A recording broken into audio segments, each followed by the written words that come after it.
వచ్చిన వాళ్ళకి సింధూర్ ఎందుకు బీఆర్ ఎలక్షన్ జరుగుతా ఉన్నాయి కాబట్టి మా ప్రధానమంత్రి గారు ఆపరేషన్ సింధూర్ ని మనం ఈ రాజకీయాల్లోకి తీసుకురావడం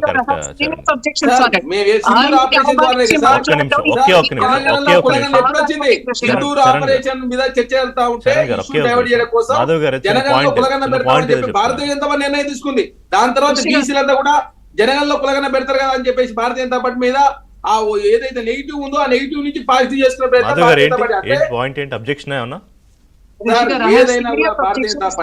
Congress talks about the army, ఇవాళ ఆర్మీ జవాన్లు ఇవాళ ఆపరేషన్ సింధూర్ కానివ్వండి ఇంకోటి కానివ్వండి వాళ్ళు చేసినప్పుడు ఇవాళ వాళ్ళని తీసుకొచ్చి మీరు రాజకీయాల్లోకి లాగటం అనేది నిజంగానే చాలా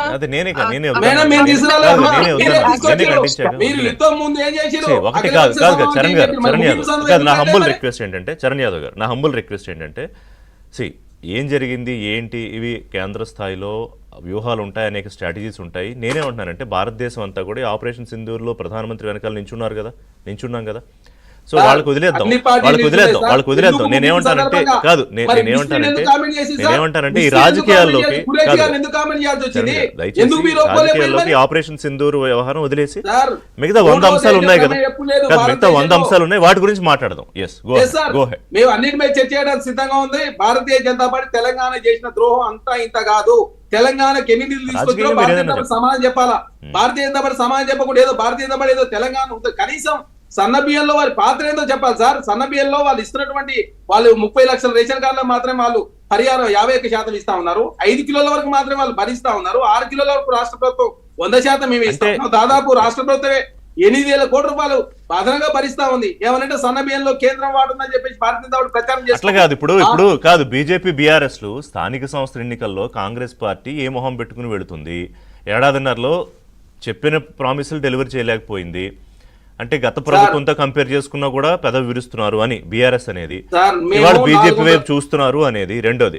ఇవన్నీ చెప్పుకోలేక ఇవాళ బీసీ అనే కార్డుని తెర ముందుకు తీసుకొచ్చి కాంగ్రెస్ ప్లే చేయాలని చూస్తోంది అనేది కూడా పొలిటికల్ విమర్శ వస్తుంది. చరణ్ గారు, సార్ మేము 417 హామీలు ఇస్తే 180 హామీలు నెరవేర్చాము. విద్య, వైద్యం, సేద్యం చర్చ చేద్దామా చెప్పండి. అసెంబ్లీ సమావేశాలు పెడతానికి ప్రభుత్వం సిద్ధంగా ఉంది.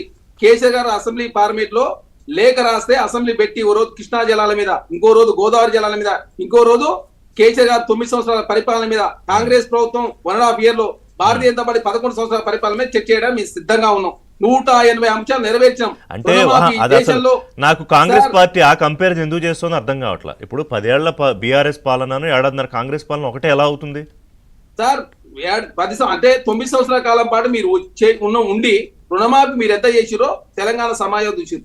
9,000 కోట్ల రూపాయలు వడ్డీ మాత్రమే మాఫీ చేసి 9,000 కోట్ల రూపాయలు ఎక్కువ సార్ వాళ్ళు. మేము రికార్డు స్థాయిలో 20,000 కోట్ల రూపాయలు రుణమాఫీ చేసినాం. 1,02,000 కోట్ల రూపాయలు ఒక్క సంవత్సరం రైతాంగం మీద ఖర్చు పెట్టింది రాష్ట్ర ప్రభుత్వం.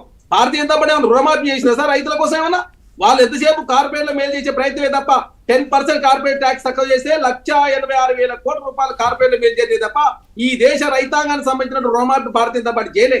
భారతీయ జనతా పార్టీ మాట్లాడితే ఎట్లయితుంది? బీఆర్ఎస్ పార్టీ మాట్లాడితే అదే సోదరుడు విజయ్ ఉద్యోగాల గురించి అడిగారు సార్. ఉద్యోగాలకు సంబంధించి నోటిఫికేషన్ ఇచ్చిన మాత్రం ఉద్యోగాలు ఇచ్చినట్టు కాదు. ఇళ్ళకగానే పండగ కాదు. నోటిఫికేషన్ ఇచ్చితే అట్లాంటి నోటిఫికేషన్ ఉద్యోగాలు ఇచ్చినట్టు మరి ఎందుకు ఇలా పేరు మీద మీరు పోటీ వివాదాలు ఎందుకు పరిష్కరించలేకపోయారు? ఎందుకు మీరు టెస్టులు నిర్వహించలేకపోయారు? చేసిన ఎందుకు నిర్వహించలేకపోయారు? అదే కాకుండా గ్రూప్ 1, గ్రూప్ 2, గ్రూప్ 3, గ్రూప్ 4 అదే కాకుండా 32,000 మంది టీచర్లకు ట్రాన్స్ఫర్ చేసినాం. 23,000 మంది టీచర్లకు ప్రమోషన్ ఇచ్చినాం. 11,000 టీచర్ ఉద్యోగాలు ఇచ్చిందండి రాష్ట్ర ప్రభుత్వము. మీ ఆయనలో ప్రభుత్వ స్కూల్ ఏమైందో తెలంగాణ సమాజానికి తెలుసు.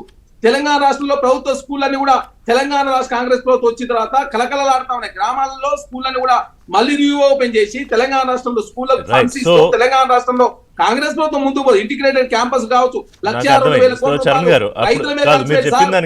వైద్యం, సేద్యం, అదే కాకుండా ప్రజాస్వామ్యం మీద కూడా మేము చర్చ చేయడానికి సిద్ధంగా ఉన్నాం. ఇందిరా పార్క్ ధర్నా చౌక్ ప్రారంభించినాం. ప్రగతి భవన్ ప్లేస్ లో ప్రజాభవన్ వచ్చింది. రికార్డు స్థాయి అసెంబ్లీ 15 గంటల పాటు నిర్వహించిన తెలంగాణ రాష్ట్రంలో మేము చర్చ చేయడానికి సిద్ధంగా ఉన్నాం చెప్తాం. మాధవ్ గారు, ఇప్పుడు చరణ్ గారు చెప్పిన దాంట్లో కీ టేక్అవుట్స్ ఏంటంటే, ఇప్పుడు ప్రజాప్రభుత్వం అని ఏదైతే వచ్చిందో ఇవాళ కాంగ్రెస్ ప్రభుత్వం, ఇందులో మహిళలు, రైతులు, యువత, వృద్ధులు వీళ్ళందరూ కూడా హ్యాపీగా ఉన్నారు. సో ఇక కాంగ్రెస్ పార్టీని వద్దనుకోవడానికి కారణాలు ఏముంటాయి? ఇంకో ఇంజినో కావాలని ఎందుకు అనుకుంటారు అనేది వాళ్ళ కాంగ్రెస్ పార్టీ ఇప్పుడు చరణ్ యాదవ్ కాన్ఫిడెన్స్ కానీ, సీఎం రేవంత్ రెడ్డి కాన్ఫిడెన్స్ కానీ, మంత్రుల కాన్ఫిడెన్స్ కానీ అదే. బీసీలు ప్రత్యేకంగా మాట్లాడదాం మళ్ళీ మనం. రిషి గారు, అంటే బిఫోర్ అటన్నిటికీ నేను సమాధానం చెప్తా. దానికి ముందు వారు ఆర్మీని తీసుకొచ్చి అది మాట్లాడినారు. అయిపోయింది కదా, నేను చెప్పేశాను కదా. కాదు, అయిపోయింది నేను చెప్పేశాను కదా.